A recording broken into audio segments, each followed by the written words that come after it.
మమ్మల్ని అందరూ అనాథ అనాథ అంటున్నారు. అనాథ అంటే ఏంటి? అనాథ అంటే దేవుడి పిల్లలు.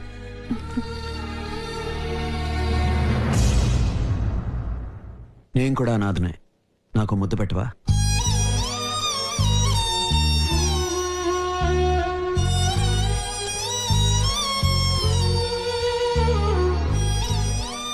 పిల్లలందరూ ఆడుకోండి, వెళ్ళండి. నేను నిన్ను ఇక్కడికి ఎందుకు తీసుకొచ్చానో తెలుసా? ఇదొక దేవాలయం. ఇక్కడ ఎవరు అబద్ధం చెప్పరు. ఇప్పుడు చెప్పు, నీకు నేనంటే ఇష్టమా కాదా? మమ్మల్ని అందరూ అనాథ అనాథ అంటున్నారు. అనాథ అంటే ఏంటి?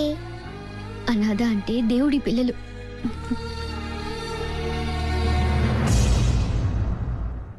నేను కూడా అనాథనే. నాకు ముద్దు పెట్టవా?